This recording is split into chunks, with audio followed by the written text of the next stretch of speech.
નમસ્કાર, સીએનબીસી બજાર પર આપનું સ્વાગત છે અને આપ જોઈ રહ્યા છો પ્રોપર્ટી ગુરુ અને હું છું ઝરણા અલકંઠી। તો પ્રોપર્ટી ગુરુમાં આપણે પ્રોપર્ટીને લગતા ઘણા બધા વિષયોની વાત કરતા હોઈએ છીએ અને જ્યારે આપણે આપણી પ્રોપર્ટી ખરીદતા હોઈએ છીએ પછી એ ઘર હોય, દુકાન હોય, આપણે જો જે સોસાયટીમાં રહેતા હોય તમામની વાત પણ આપણે જો અહીંયા આગળથી ઉલ્લેખ કરી લઈએ તો એને ખાસ કરીને એક ઇન્સ્યોરન્સ, એક સુરક્ષા આપવાની જરૂર પડતી હોય છે। કયા કયા ઇન્સ્યોરન્સ ક્યાં લાગુ પડે છે, આ ઇન્સ્યોરન્સ કેમ લેવા જોઈએ, આ તમામ અંગેની આપણે આજે ચર્ચા કરવાના છે। એટલે આજે આપણે પ્રોપર્ટી ઇન્સ્યોરન્સને લઈને એક વિગતવાર ચર્ચા કરવાના છે અને આ ચર્ચામાં આપણી સાથે આજે જોડાઈ રહ્યા છે સર્ટિફાઈડ ફાઇનાન્શિયલ પ્લાનર અને પ્રોમોર ફિનટેકના ડિરેક્ટર નિશા સંઘવી। નિશાબેન, સ્વાગત છે આપનું સીએનબીસી બજાર પર। પ્રોપર્ટી ગૃહમાં પણ આપનું સ્વાગત છે। નિશાબેન, આપણે આજે જે મુદ્દો ચર્ચવાના છે, જે રીતે આપણે વાત કરી કે પ્રોપર્ટીની અંદર આપણે જ્યારે ખરીદીએ છીએ ત્યારે એને સુરક્ષા આપવી પણ એટલી જ મહત્ત્વની છે।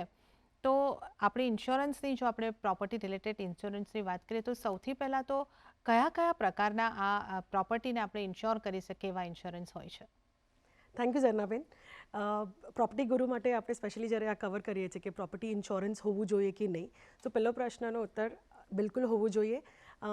બધું કવર થાય છે? યસ, થાય છે। સો આપણે એમાં 3 પાર્ટ્સમાં વાત કરી શકીએ। એક તો આપણું સ્ટેન્ડર્ડ હોય છે રેસિડેન્શિયલ, કે આપણે ફ્લેટ સિસ્ટમમાં રહીએ છીએ અને એ કવર થાય છે।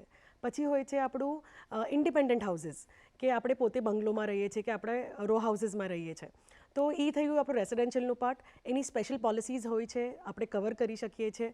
પછી રેસિડેન્શિયલ પછી આપણે વાત કરીએ કમર્શિયલની, કે આપણી ઓફિસ સ્પેસીસ હોય છે, આપણી ગોડાઉન્સ હોય છે, સ્ટોરેજીસ હોય છે, તો એ બધું કવર થાય છે। અને એના સિવાય આપણે અગર કોઈ પર્ટિક્યુલર સ્ટ્રક્ચર્સ જે હોય છે એનું કવરેજ આપણે જોતું હોય છે તો એનું પણ કવરેજ થાય છે। તો જ્યારે આ સિચ્યુએશનમાં આપણે વાત કરીએ છીએ, રેન્ટેડમાં રહીએ છીએ, કવર થશે? યસ, તમે બિલકુલ તમે તમારા જે આર્ટિકલ્સ છે એને પણ તમે કવર કરી શકો। તો ફર્સ્ટ ક્વેશ્ચનનો આન્સર એ છે કે ઇન્સ્યોરન્સ હોવું જોઈએ, યસ, અને કવર થાય છે? યસ, થાય છે। ઓકે, તો આજે આપણે જે અહીંયા આગળથી વાત કરી છે કે આપણું પોતાનું ઘર હોય તો એનો ઇન્સ્યોરન્સ કરાવી શકીએ છીએ, આપણે કોઈક કમર્શિયલની અંદર કોઈક રોકાણ કરેલું હોય, કમર્શિયલ પ્રોપર્ટીનો ઇન્સ્યોરન્સ જોઈતો હોય કે કોઈક ખાસ સ્ટ્રક્ચર હોય તો એનો ઇન્સ્યોરન્સ પણ થઈ શકતો હોય છે। તો આ તો આપણે ઇન્સ્યોરન્સના પ્રકારની વાત કરી છે, પણ નિશાબેન, હવે એ સમજવું છે કે આ ઇન્સ્યોરન્સ આપણે કયા કયા નુકસાનને કવર કરવા માટે લઈએ છીએ, એટલે આનો સ્કોપ શું છે, શું શું વસ્તુ આની અંદર કવર થતી હોય છે? સો ઝરનાબેન, આમાં છે ને 2 ટાઈપમાં બ્રેકઅપ થાય છે। એક સ્ટેન્ડર્ડ કહીએ છીએ કે SFSP પોલિસી છે, સ્ટેન્ડર્ડ ફાયર એન્ડ સ્પેશિયલ પેરિલ્સ। એક એવું સિચ્યુએશન છે કે સ્ટેન્ડર્ડ ફાયર, તો ધારો કે ફાયર લાગી છે બિલ્ડિંગમાં, તો એ કવરેજ થાય છે? યસ। એના લીધે એ ફાયરના લીધે સ્ટ્રક્ચરને પ્રોબ્લેમ થયો તો કવર મળશે? યસ, મળશે। સ્ટેન્ડર્ડ ફાયર સ્પેશિયલ પેરિલ્સ, તો એની અંદર બીજું શું આવે? ફ્લડ્સ આવે, સાયક્લોન આવે। એના સિવાય અગર આપણે વાત કરીએ તો ટેરરિઝમના લીધે અગર થાય છે, આપણે ગુજરાત રાયટ્સનું બહુ જ સાંભળીએ છીએ, તો ગુજરાત રાયટ્સ વખતે પણ બહુ બધી પ્રોપર્ટીઝ ડેમેજ થઈ, તો અગર ગવર્મેન્ટ એને ડિક્લેર કરે છે કે આ રાયટ્સના અંડર કવર થશે તો યસ, એનું પણ કવરેજ મળે છે। એના સિવાય અગર આપણે વાત કરીએ કે આ તો સ્ટ્રક્ચરની વાત થઈ, એના સિવાય અંદરનું આપણે કાંઈ મળી શકે છે કવરેજ? યસ, મળી શકે છે। તો એને આપણે ટિપિકલી હોમ ઇન્સ્યોરન્સ કહીએ છીએ। તો હોમ ઇન્સ્યોરન્સના અંદર શું આવશે કે આપણે ઇલેક્ટ્રિકલ ઇક્વિપમેન્ટ્સ છે, ફર્નિચર ફિક્સચર્સ છે, પેઇન્ટિંગ્સ છે, આપણે કંઈ બી એવી વસ્તુઓ વસાવી છે ઘરમાં જે બહુ એક્સપેન્સિવ છે, તો એ બધું જ આપણે ઇન્સ્યોરન્સમાં કવર કરી શકીએ છીએ અંડર હોમ ઇન્સ્યોરન્સ। તો સ્ટ્રક્ચરનું ઇન્સ્યોરન્સ આવી ગયું SFSP પોલિસીના અંડર, અને તમારી જે સ્પેશિયલી જે આર્ટિકલ્સ ને એ બધું છે કે આપણે ઇન્ડિપેન્ડન્ટ ઘરમાં રહેતા હોય તો આપણે બેવ લેવું જોઈએ। અને જ્યારે આપણે ફ્લેટ સિસ્ટમમાં રહેતા હોઈએ તો જે આપણી સોસાયટી છે એ આપણું SFSP પોલિસી લેશે, જેમાં સોસાયટી ઇન્સ્યોરન્સ કવર થાય છે। તો સોસાયટી ઇન્સ્યોરન્સની જ્યારે આપણે વાત કરીએ તો એમાં overhead tank, boundary walls, gates, તમારી લિફ્ટનું પેસેજ એરિયા, એ બધું સોસાયટી ઇન્સ્યોરન્સ કવર કરે છે। અને પછી આપણે ફ્લેટમાં આપણે આવીએ છીએ તો આપણું જે ઘરની બધી વસ્તુ છે તો એ આપણું હોમ ઇન્સ્યોરન્સના અંડર કવર થાય છે। ઓકે, તો આપણે સોસાયટીએ કયો ઇન્સ્યોરન્સ લેવાનો હોય છે અને આપણે કયો ઇન્સ્યોરન્સ લેવાનો હોય છે એની અહીંયા આગળથી આપણે એક ખાસ કરીને વાત કરી છે। નિશાબેન, હજી હું બે કદાચ અલગ અલગ પ્રશ્ન અહીંયા આગળથી સાંકળી રહી છું। ભૂકંપ જેવી પરિસ્થિતિ જો થતી હોય તો એની અંદર જે આપણે ભૂતકાળમાં પણ જોયું છે કચ્છ ભુજની જેવી સ્થિતિઓમાં કે આખાને આખા ઘર જ આપણા નુકસાન પામતા હોય છે, તો આ પણ એક કવર થાય છે અને આ ઉપરાંત એ પણ થોડું સમજવું હતું કે અમુક વખત જ્યારે આપણે નવું ઘર, નવો ફ્લેટ લેવા જતા હોઈએ છીએ, ત્યારે આપણે લોન લેતા હોઈએ છીએ, ત્યારે લોનની સાથે આપણને એક કંઈક ઇન્સ્યોરન્સ પોલિસી આપવામાં આવતી હોય છે, એ શું હોય છે? ભૂકંપ કવર થાય છે, યસ, બિલકુલ કવર થાય છે. સો આ જે SFSP પોલિસી છે ને, એક સ્ટેન્ડર્ડ પોલિસી છે. એમાં બેસિક્સ કવર થાય છે, પણ એના ઉપર આપણે ટેરરિઝમની જે આપણે વાત કરી અને આપણે આ અર્થક્વેકની વાત કરી, આ બે વસ્તુ એડ ઓન તરીકે લેવાય છે. તો આપણે એ એડ ઓન લીધું હોય તો આપણને કવરેજ મળશે કે અર્થક્વેકના લીધે આપણા ઘરને ડેમેજ થયું, કે ક્રેક્સ આવી, કે આપણી દિવાલો પડી ગઈ, તો એ બધું જ એની અંદર કવર થશે. અને તમારો સેકન્ડ ક્વેશ્ચન હતો કે બેંક્સ હા, પાસે બેંક્સ, હા, ઓકે. જ્યારે આપણે ઇન્સ્યોરન્સ લેવા જઈએ છીએ તો એ પોઈન્ટ ઓફ ટાઈમ પર બેંક્સ તમને ઇન્સ્યોરન્સ આપે છે. એક બહુ જ ઇમોશનલ પાર્ટ છે આપણા આ જર્નીનો, કે જ્યારે પણ આપણે ઘર લેવા જઈએ છીએ ને, તો લેતી વખતે આપણે બહુ જ એનાલિસિસ કરીએ છીએ, કઈ લોન લેવી જોઈએ, કેટલું લેવું જોઈએ ને એ બધું. પણ જ્યારે લોન ડિસબર્સ થવાની તૈયારી હોય ને, ત્યારે બેંક આપને કહીએ છીએ કે તમારે આ ઇન્સ્યોરન્સ તો લેવું જ પડશે. એ પોઈન્ટ ઓફ ટાઈમ પર આપણે ઘણીવાર કહીએ છીએ કે do I really need it, કે જરૂર છે? તો આપણે જનરલી કહીએ કે નથી જરૂર. ઇન્સ્યોરન્સ ઇઝ હંમેશા પુશ. તો બેંક્સના હિસાબે જે ઇન્સ્યોરન્સ આપે છે, એ આપણા સારા માટે કહેવા માગે છે કે આપણી પ્રોપર્ટીને પ્રોટેક્શન રહેશે. તો એ ઇન્સ્યોરન્સ જે બેસિકલી હોય છે, તમારી લોનનું કવરેજ, જે ધારો કે તમારી લોન 20 વર્ષની છે, તો તમને ઇન્સ્યોરન્સ એ એટલા વર્ષનું આપે છે, તમારે એ ચેક કરવું જરૂરી છે. અને જ્યારે એ ઇન્સ્યોરન્સ આપે છે, એમાં શું પરમ્યુટેશન કોમ્બિનેશન એમણે યુઝ કર્યું છે, તમારી લોનને પ્રોટેક્ટ કરી છે, તમારી પ્રોપર્ટીને કેટલી પ્રોટેક્ટ કરી છે, એના સિવાય કે બીજું કંઈ એડ ઓન કર્યું છે. તો આ લેવું જરૂરી છે લોન સાથે, અને કેટલું અને શું છે એ પણ સમજવું બહુ જરૂરી છે કે એ કેટલું કવર કરશે. ઓકે, તો આ તમામ ઇન્સ્યોરન્સ, આપણે જે પ્રોપર્ટી રિલેટેડ ઇન્સ્યોરન્સ છે એની આગળથી ચર્ચા કરી રહ્યા છે. અને આવા જે ઇન્સ્યોરન્સ તમે લોન લેવા જાઓ છો, ત્યારે તમને બેંક આગ્રહ કરતી હોય છે કે આ એક ઇન્સ્યોરન્સ પણ લઈ લો, તો એનો પણ આપણે અહીં આગળથી એક ઉલ્લેખ કર્યો છે. એ પણ આપણા હિતમાં છે. અને આ ઉપરાંત આપણે ફાયરથી થતા નુકસાન, કે પછી ભૂકંપથી થતા નુકસાન, અને આપણા ઘરની અંદરના જે આર્ટિકલ્સ છે એને પણ ઇન્સ્યોરન્સથી એક સિક્યોર કરી શકીએ છીએ. હવે નિશાબેન, એ સમજવું હતું કે આ કવરેજ જે લોનનું મળે છે, એ કયા આધાર ઉપર આપણને મળતું હોય છે, અને શું એમાં પણ કોઈ પસંદગી જે આવતી હોય છે એ આપણે કરી શકીએ છીએ કે ઇન્સ્યોરન્સ કંપની કરતી હોય છે? સો આપણે જ્યારે હોમ ઇન્સ્યોરન્સ લઈએ છીએ, કે પ્રોપર્ટી ઇન્સ્યોરન્સ જ્યારે લઈએ છીએ ને, તો એની જે કેલ્ક્યુલેશન થાય છે ને, એમાં 3 ઓપ્શન્સ હોય છે. આપણે સિલેક્ટ કરી શકીએ છીએ કે આપણે કયા બેસિસ પર લેવા માગીએ છીએ. તો અગર આપણે ડિટેલ્સ સમજવી હોય કે કયા બેસિસ પર છે, તો એક હોય છે રીઇન્સ્ટેટમેન્ટ વેલ્યુ. તો રીઇન્સ્ટેટમેન્ટ વેલ્યુનું જે ડેફિનેશન છે, એ શું કહે છે કે તમારી જે પ્રોપર્ટી અગર ડેમેજ થઈ ગઈ, તો એની ફૂલ વેલ્યુ તમને એબ્સોલ્યુટલી, અગર આજે તમે નવું ઘર લીધું, પ્રોપર્ટી લીધી, અને એનું વેલ્યુ ધારો કે 1 કરોડ છે, અને કમ્પ્લીટલી ડેમેજ થઈ ગઈ, તો તમને પૂરા 1 કરોડ રૂપિયા તમને મળે છે. અને એની પ્રોપર્ટી તમને સામે મળી શકે છે, કાં તમને એ ડેવલપ કરીને મળશે. તો એ થઈ ગયું તમારું રીઇન્સ્ટેટમેન્ટ વેલ્યુ. સેકન્ડ પાર્ટ હોય છે market value basis. Market value બેસિસનો ડેફિનેશન શું કહે છે? It compensates the insured the market price of the covered property rather than the actual cash value or the replacement value. Replace નહીં થઈ શકે, market વેલ્યુના હિસાબે તમને મળશે. આમાં એવું પણ ઘણીવાર થઈ જાય છે કે આપણે જ્યારે લીધી છે ત્યારે પ્રોપર્ટીની પ્રાઇસ બહુ હાઈ હતી, અને ઇવેન્ચ્યુઅલી વિથ ટાઈમ એ એરિયામાં ભાવ ઓછો થઈ ગયો છે. તો આમાં પૂરા પૈસા મળી શકે છે, તો આમાં ગેપ હોઈ શકે છે, કેમ કે આમાં ડેપ્રિસિએશન કાઉન્ટ થઈ જશે. અને જે ત્રીજી કેલ્ક્યુલેશન કરે છે, એ છે અગ્રીડ વેલ્યુ બેસિસ. તો આમાં એ કહે છે કે નાહી તમારી નાહી મારી અગ્રીડ વેલ્યુ, જ્યારે અગર ક્લેમ આવ્યો, ત્યારે આપણે જે અગ્રીડ કરશું કે અમારા હિસાબે 50 છે, તમારા હિસાબે 75 છે, તો એ અગ્રીડ વેલ્યુના બેસિસ પર તમારો ક્લેમ સેટલ થાય છે. તો મેજરલી જ્યારે આપણે ઇન્સ્યોરન્સ લેવાનો વિચાર કરીએ છીએ, તો સ્ટેન્ડર્ડલી લોકો માર્કેટ વેલ્યુ બેસિસ જ લેતા હોય છે, કેમ કે એનું પ્રીમિયમ કમ્પેરેટિવલી બીજા 2 ઓપ્શનથી સસ્તું હોય છે. તો આપણી ગુજરાતીની કહાવત, રાઈટ, ના મામા કરતાં કાણો મામો સારો, રાઈટ. તો ઘણીવાર લોકો કે અચ્છા ચલ કંઈ તો લઈ લઈએ, તો એટલીસ્ટ માર્કેટ વેલ્યુ બેસિસ તો તમે લેવું જોઈએ. ઓકે, તો આપણે માર્કેટ વેલ્યુ બેસિસવાળી જે અહીંયા આગળથી પોલિસી છે, એ આપણે ચોક્કસપણે ખરીદી શકીએ છીએ. અને કયા કયા પ્રકાર છે એની પણ આપણે અહીંયા આગળથી વાત કરી છે, કયા આધારે આ પોલિસીસનું કવરેજ આપવામાં આવે છે એની આપણે અહીંયા આગળથી વાત કરી છે. હવે નિશાબેન, આ ફરીથી કદાચ આ એક વખત રિપીટેશન હોઈ શકે છે, પરંતુ દર્શકોની સરળતા માટે જ્યારે વ્યક્તિ સામાન્ય રીતે આપણે જોયું છે કે ફ્લેટની ખરીદારી વધારે થતી હોય છે, તો એમાં જે રીતે આપે સમજાવ્યું કે અમુક ભાગનો ઇન્સ્યોરન્સ આપણે લેવાનો છે જે ઘરની અંદરનો છે અને અમુક સોસાયટી લે છે. તો આ થોડું સમજાવી શકશો કે જ્યારે વ્યક્તિ ઘર ખરીદે છે અથવા તો ખરીદી લીધેલું છે પરંતુ હવે ઇન્સ્યોરન્સ લેવાનું આપણો એપિસોડ જોઈને કદાચ એ વિચારે તો એમણે કઈ રીતનો ઇન્સ્યોરન્સ લેવાનો રહેશે પોતે, અને સોસાયટી પાસે કયો ઇન્સ્યોરન્સ છે કે નહીં એ જો આપણે તપાસવું હોય તો કયો ઇન્સ્યોરન્સ હોવો જોઈએ? ઝરનાબેન, બહુ ઇમ્પોર્ટન્ટ ક્વેશ્ચન છે. આપણે અગર આજે આપણે મુંબઈમાં છીએ તો મુંબઈમાં આપણે ચેક કરીએ ને કે કેટલી સોસાયટીઝ પાસે ઇન્સ્યોરન્સ છે, નથી હોતો. એકદમ લાવિશ સોસાયટીઝ બને છે, ઇન્સ્યોરન્સ નથી. પણ હવે ફ્લડ્સ આવ્યા કે કોઈ વોલ પડી ગઈ, આપણને અર્થક્વેકના ધક્કા ઓછા લાગે છે પણ આપણે ગુજરાત કચ્છ તરફ જઈએ તો અર્થક્વેક્સ વધારે થાય છે.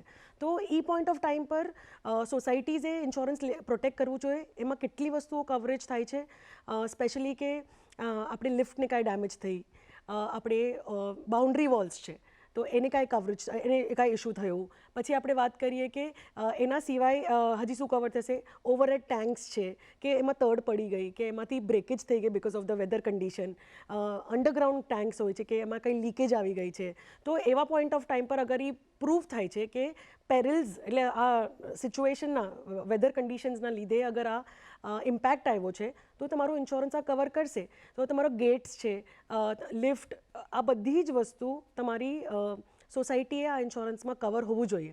તો ધારો કે તમે આજે ઘર લેવા જાઓ છો તો તમારી પાસે એ હક છે, તમે પૂછી શકો સોસાયટીને કે હમ આપકે સોસાયટી મેં અગર ઘર ખરીદ રહે તો આમાં તમારા સોસાયટીનો ઇન્સ્યોરન્સ છે. તો દેટ વિલ બી બ્રિંગિંગ એક અલગ પર્સ્પેક્ટિવ આવશે કે આપણે સોસાયટી ઇન્સ્યોરન્સ ક્યારે વિચાર જ નથી કર્યો. તો એ થયું સોસાયટી ઇન્સ્યોરન્સની વાત. પછી અગર આપણે આગળ વાત કરીએ કે ઘરની અંદરની વાત, કે એવું કાંઈ પર્ટિક્યુલર મારે ધ્યાનમાં રાખવું જોઈએ, કેમ કે ધારો કે અર્થક્વેક થયો અને આખી બિલ્ડિંગ પડી ગઈ અને તમે કહેશો કે એ એક બિલ્ડિંગની અંદર મારું ઘર હતું તો મને એ ઘર સેમ ટુ સેમ બનાવીને જોઈએ છે, મને પૈસા મળશે? ટેકનિકલી તો નહીં મળે, કેમ કે સોસાયટીએ જે સ્ટ્રક્ચર ઇન્સ્યોરન્સ લીધો હશે એ ભાગમાં એ સોસાયટીને પૈસા મળે છે અને સોસાયટી એ બેસિસ પર એ બિલ્ડિંગ બનાવી શકે છે. અને પછી રહી વાત કે મને શું મળશે, તો મને હોમ ઇન્સ્યોરન્સ લેવાનું છે જેમાં મેં મારા ઘરનો પાર્ટ, ફર્નિચર, ફિક્સચર્સ, ઇલેક્ટ્રિકલ ઇક્વિપમેન્ટ્સ, તમે કોઈ પર્ટિક્યુલરલી ગેજેટ્સ યુઝ કરો છો એ તમે ઇન્સ્યોરન્સ લેતી વખતે ડિક્લેર કર્યું છે, એ કવર થશે. આમાં એક ઓપ્શન હોય છે મનીનું, money in transit, money in cash. તો આ વસ્તુ છે એ એક એડ ઓન તરીકે આવે છે કે તમે પૈસા બેંકથી લઈને આવ્યા, ટ્રાન્ઝિટમાં છો અને એ ટાઈમ પર તમારી સાથે કંઈ એવું થયું, થેફ્ટ થઈ, બર્ગલરી થઈ. હવે આમાં આપણે જનરલી વિચાર કરીએ ને તો થેફ્ટ અને બર્ગલરી સેમ લાગે, પણ બર્ગલરી એટલે શું કે કોઈ તોડીને તમારા ઘરમાં એન્ટર થયું છે, અને થેફ્ટ એટલે બેઝિકલી કે કોઈએ ડુપ્લિકેટ ચાવી બનાવીને ખોલી નાખ્યું છે કે એવી રીતે જ એન્ટર થઈ ગયું, તો એ થેફ્ટ ગણાય છે. તો આપણે એ પણ ધ્યાનમાં રાખવું પડે છે કે આપણે થેફ્ટ અને બર્ગલરી લીધું છે. આમ જોવા જઈએ તો બેઉ સેમ લાગે છે પણ એ અલગ છે અને ઇન્સ્યોરન્સ એને અલગ જ ટ્રીટ કરે છે. તો થોડા એડ ઓન્સ છે, થોડું આપણે ઇન્સ્યોરન્સની વાત કરતાં થોડું કોમ્પ્લિકેટેડ થઈ જાય છે, પણ એક વખત થોડું એફર્ટ કરીને આપણે કરી લઈએ ને તો society insurance is taking care, અને આપણે એઝ અ બિલ્ડિંગનું આપણે જે ઓનર છે, હાઉસ ઓનર છે, તો એમાં આપણે પોતાની બધી વસ્તુઓને આપણે કવરેજ કરી શકીએ છીએ. એક બહુ ઇમ્પોર્ટન્ટ પાર્ટ છે આમાં કે તમે અગર આજે શરૂ કરો છો તો તમારી બિલ્ડિંગની એજ 5 to 8 યર્સની અંદર હોવી જોઈએ તો જ તમને આ ઇન્સ્યોરન્સ મળે છે. ઓકે, તો જો બિલ્ડિંગની એજ 5 to 8 યર્સની અંદર છે ત્યારે આપણે ઇન્સ્યોરન્સ અહીંયા આગળથી લઈ શકીએ છીએ. તો ખાસ કરીને જે એમણે તાજેતરમાં 5 વર્ષની આ ગાળાની અંદર જ ઘર લીધું છે કે નવું ઘર જે લોકો લેવાના છે એમણે આ વસ્તુનો ખાસ ખ્યાલ જો રાખે તો એ પોતાની પ્રોપર્ટીને અહીંયા આગળથી ખાસ કરીને સુરક્ષા આપી શકે છે. તો કઈ રીતના ઇન્સ્યોરન્સ હોય છે અને આ પ્રકાર અને એની અંદર શું કવર થાય છે, આ બધા અંગે આપણે અહીંયા આગળથી માહિતી મેળવી છે. હાલ પ્રોપર્ટી ગુરુની અંદર સમય થઈ રહ્યો છે એક નાનકડા બ્રેકનો, એ લઈશું બ્રેક.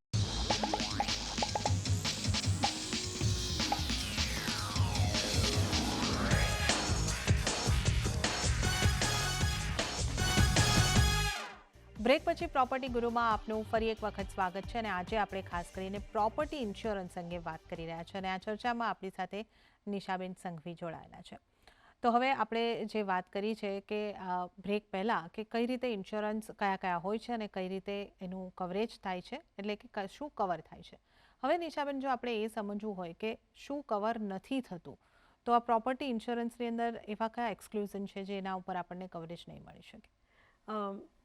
જનરલ થંબ રૂલ ઇન્સ્યોરન્સનો એવો હોવો જોઈએ ઝરનાબેન કે મને શું નહીં મળે, what am I not covered for, એટલે એનો બીજો અર્થ છે એક્સક્લુઝન, કે એક્સક્લુઝન શું છે કરીને. તો મેજર એક્સક્લુઝન એવા છે કે નોર્મલ ક્રેકિંગ થઈ ગઈ, કે ઉપરવાળા ઘરવાળા કંઈ ઓલું કરી રહ્યા છે રિનોવેશન, એના લીધે ક્રેકિંગ થઈ ગઈ તો એ કવર નહીં થાય, કેમ કે એ વેધર રિલેટેડ કે કોઈ સિચ્યુએશનના લીધે નથી થઈ. પછી અગર આપણે વાત કરીએ કે કોઈ મૂવમેન્ટ કરી, કે આપણે શિફ્ટિંગ કરી કંઈ, તો એના લીધે કાંઈ ઇશ્યુ આવ્યા તો ના, એ કવર નહીં થાય. પછી આપણે ગવર્મેન્ટે ડિક્લેર કરી છે કે આ કોસ્ટલ કે રિવર સાઇડ છે જેના લીધે ઇરોઝન થાય જ છે અહીંયા, તો એના લીધે પણ અગર તમે કાંઈ કન્સ્ટ્રક્શન કર્યું, અગર તમને ક્લાસિકલી યાદ હોય કે 2 થી 3 વર્ષ પહેલાં મુંબ્રામાં એક આખી બિલ્ડિંગ પડી ગઈ હતી, અને ત્યાંના આજુબાજુના બધા જ જે ડેવલપર્સ હતા એ ગાયબ થઈ ગયા હતા ફોર અ વાઇલ. તો એ પોઈન્ટ ઓફ ટાઈમ પર શું પ્રોબ્લેમ હતી, કેમ કે એ કોસ્ટલ જમીન હતી અને એ કોસ્ટલ જમીન પર એ કન્સ્ટ્રક્શન થયું હતું અને આખી બિલ્ડિંગ જ અંદર વહી ગઈ હતી જમીનની અંદર. તો એ પોઈન્ટ ઓફ ટાઈમ પર ઇન્સ્યોરન્સ નહીં મળી શકે. ક્લેમ તમે ઇન્સ્યોરન્સ લઈ પણ લીધો ને તો ક્લેમ તો નહીં મળે. તો એ છે કોસ્ટલ અને રિવર ઇરોઝન, એક સ્ટેન્ડર્ડ ડિફાઇન્ડ એક્સક્લુઝનમાં આવે છે. અને પછી આપણે વાત કરીએ કે કોઈ ડિમોલિશન અને કન્સ્ટ્રક્શન થાય છે આજુબાજુ, એના લીધે કાંઈ ડેમેજ થઈ રહ્યું છે તો એ પણ નહીં મળે. ઓકે, તો આ તમામ મુદ્દાઓ છે જે તમારે યાદ રાખવાના છે કે આવી કંઈક શરતો જે છે કે જેને આપણે પાલન નથી થતું તો પછી અહીંયા આગળથી આ તમામ બાબતોનો કોઈ ઇન્સ્યોરન્સ અહીંયા આગળથી નહીં મળી શકે, એટલે કે ક્લેમ જે છે એ તમને ચોક્કસપણે નહીં મળે. નિશાબેન, જાણવાનું હવે એ હતું, ખાસ સમજવાનું કે ક્લેમની જે આ પ્રોસેસ છે એ કઈ રીતે થાય છે અને આપણે ક્લેમ કઈ રીતે કરી શકીએ? ઝરનાબેન, અમારી સાથે બહુ જ ક્લાસિક એક્ઝામ્પલ્સ થયા કે આપણે ફાઇનાન્શિયલ પ્લાનિંગ કરીએ છીએ તો clients will save money to buy house. આપણે બહુ મહેનત કરીને પૈસા જમા કર્યા, ઇન્વેસ્ટ કર્યા અને પછી આપણે ઘર લીધું. તો જ્યારે ક્લાયન્ટ આપણને ઇન્વિટેશન આપે છે ને કે મારા ઘરની ઓપનિંગ છે, તમે આવજો કરીને, તો આપણે સામે તરત કહીએ છીએ કે ઘર તો થઈ ગયું છે, હવે એનું ઇન્સ્યોરન્સ લેવું જરૂરી છે. પણ મેક્સિમમ લોકો આપણને જનરલી કહે કે જરૂરત હે ક્યાં, નથી જરૂર, નથી લેવી, જવા દે. તો એ પોઈન્ટ ઓફ ટાઈમ પર આપણે કહીએ કે ક્લેમ્સ, જ્યારે આપણે સિચ્યુએશનમાં આવીએ છીએ ને તો ક્લેમ્સ બિલકુલ આપણે એવું લાગે કે ઇન્સ્યોરન્સ લીધું હોત તો સારું થાત. એટલે ક્લેમ્સની પ્રોસેસ પણ સમજવી બહુ જરૂરી છે કે રેન્ડમલી આપણે ક્લેમ કરશું, મળશે પૈસા તો નહીં મળે. સ્ટેન્ડર્ડ પ્રોસેસ છે કે આપણે અને બધા જ જે પેરિલ્સ છે એના અલગ અલગ રીતે અગર ડિક્લેર થાય છે. સો ફાયરના લીધે થાય છે તો એક અલગ તરીકેથી આપણને કવરેજ મળે છે, જેનું ક્લેમ પ્રોસેસ અલગ છે. આપણે ફ્લડ્સ કે સાયક્લોનના લીધે છે તો એનું પ્રોસેસ અલગ છે. 2-3 ડોક્યુમેન્ટ ચેન્જ થઈ જાય છે આખા પ્રોસેસમાં, કે અર્થક્વેક છે એના લીધે થયું છે. Standard process will remain same, કે આપણે ક્લેમ ફોર્મ આપવું પડે છે. પહેલાં આપણે ક્લેમ ઇન્ટિમેશન કરવાનો, ક્લેમ ફોર્મ સબમિટ કરવું પડે છે along with the policy document. ઘણીવાર એવું હોય છે કે ક્લાયન્ટ્સ આપણને કહે છે કે પોલિસી ડોક્યુમેન્ટ તો ઘરમાં જ હતી અને એ ઘર જ બેસી ગયું છે, તો મને કેવી રીતે મળશે? તો તમારી પાસે આજકાલ તો આપણે ટેકનોલોજીના જમાનામાં છે, તો આપણી પાસે સોફ્ટ કોપી હોય છે અને તમે એડવાઇઝરના થ્રુ લીધી છે તો તમારા એડવાઇઝર પાસે પણ એની કોપી હોય જ છે. તો standardly claim intimation to the insurance company, પછી આપણે ક્લેમ ફોર્મ આપવાનું છે along with the policy document, અને એના રિલેટેડ ન્યૂઝપેપરમાં આવ્યું હતું તો એ ન્યૂઝપેપર આર્ટિકલ છે કે ગવર્મેન્ટે ડિક્લેર કર્યું છે કે આ રાયટ્સ હતું કે આ અર્થક્વેક અફેક્ટેડ છે, તો એ ન્યૂઝપેપર આર્ટિકલ અલોંગ વિથ, ધારો કે અગર કોઈ પર્ટિક્યુલરલી એવી ઇવેન્ટ થઈ કે ફાયર થઈ કે ચોરી થઈ, બર્ગલરી થઈ છે, તો એ પોઈન્ટ ઓફ ટાઈમ પર આપણે FIR કે પંચનામું આપણે જે કહીએ છીએ એ કરવું પડે છે. તો આ જે બેસિક ડોક્યુમેન્ટ્સ છે એ અલોંગ વિથ આપણે કે KYC છે, અને તમે ઇન્સ્યોરન્સ કંપનીને રિન્યુઅલ કરતી વખતે તમે અગર ઇન્ટિમેટ કર્યું છે કે અમે એડિશનલ આ ઇક્વિપમેન્ટ્સ લીધા છે કે આટલી વસ્તુ મારા ઘરમાં હતી, તો એ બેસિસ પર આપણે આખું આ લિસ્ટ જે છે, ચેકલિસ્ટ કે આપણે કહીએ એને, એ તમારે સબમિટ કરવું જ પડે છે. અને મેં પાસ્ટમાં એક્સપિરિયન્સ કર્યું છે, ક્લેમ સેટલ થયા છે, આપણે કરાવ્યા છે અને ક્લાયન્ટ્સને પૈસા મળે છે. તો એવું નથી કે આપણે નાનકડું પ્રીમિયમ આપીને આપણે એનો ફાયદો થાય છે, બિલકુલ થાય છે. ઓકે, તો આ પ્રોપર્ટી ઇન્સ્યોરન્સની આપણે અહીં આગળથી વાત કરી. ક્લેમને માટે કયા કયા ડોક્યુમેન્ટ્સ જરૂરી હોય છે, કઈ રીતની પ્રક્રિયા છે, એની પણ આપણે વાત કરી છે. અને હવે નિશાબેન, સૌથી છેલ્લે મારે એ જાણવું હતું કે જે રીતે આપણે જોઈ રહ્યા છે કે આ ઇન્સ્યોરન્સની જ્યારે આપણે વાત કરીએ તો હવે હેલ્થ ઇન્સ્યોરન્સ અને લાઈફ ઇન્સ્યોરન્સ અંગે થોડી જાગૃતતા આવી છે. શું આ પ્રોપર્ટીના ઇન્સ્યોરન્સ અને લોકો મહત્ત્વ આપી રહ્યા છે એ અંગે પણ એવી જાગૃતતા દેખાઈ રહી છે? ઝરનાબેન, આમાં છે ને એવું છે કે આપણે એકદમ એક્સપિરિયન્સ કર્યું હોય ને ક્યારેક કે મારી સાથે આવી પ્રોબ્લેમ થઈ ગઈ કે એવો સિચ્યુએશન થયો હવે સ્પેશિયલી આ વર્ષમાં તો આપણે સાયક્લોન અને ફ્લડ્સ એટલું એક્સપિરિયન્સ કર્યું છે અક્રોસ ધ કન્ટ્રી. એટલે લાસ્ટ યર બેંગ્લોર હતું ઘણું, આ વર્ષે આપણે હિમાચલ સાઈડમાં જોયું છે અને મહારાષ્ટ્ર તો હર વર્ષે એક્સપિરિયન્સ કરે જ છે અને Gujarat also is experiencing floods this time. અને અર્થક્વેક આપણે ટિપિકલી જે એરિયાઝ છે મહારાષ્ટ્ર ગુજરાતમાં કે નોર્થમાં, તો એ પોઈન્ટ ઓફ ટાઈમ પર આપણે એક્સપિરિયન્સ કરે છે. તો ક્લેમ્સમાં જ્યારે આપણે જોઈએ છે તો જે લોકોએ એક્સપિરિયન્સ કર્યું છે એ લોકો ડેફિનેટલી ઇન્સ્યોરન્સ રિન્યુઅલ કરે છે, એન્હાન્સમેન્ટ કરે છે, પોલિસીમાં ડિક્લેરેશન કરીને બધા જ લે છે. અને એના સિવાય શું કહેવાય છે ફ્રેન્ડલી ટોક્સ, કે આપણે બધા આપણા ફેમિલીમાં કે ફ્રેન્ડ્સના મળીને બેઠા હોય અને વાતો કરતા હોય ને, તો આ પોઈન્ટ ઓફ ડિસ્કશન તો થાય છે. લઈએ છે કે નહીં લોકો, બહુ ઓછા લોકો લે છે. પણ એઝ અ એડવાઇઝર આપણું પોઈન્ટ ઓફ વ્યૂ એ જ હોય છે કે તમે 2 કરોડનું ઘર લીધું, એમાં 50 લાખનું ઇન્ટિરિયર કરાવ્યું, તો તમે ઇન્સ્યોરન્સ લેવું જોઈએ. અને એ ઇન્સ્યોરન્સનો કોસ્ટ કેટલો આવવો જોઈએ? 12,000 થી 15,000 કે 20,000ની અંદર જ આવશે, એનાથી વધારે તો એક્સપેન્સિવ નથી આપવું. So it is like hardly any percentage of your property value and the money that you have put in.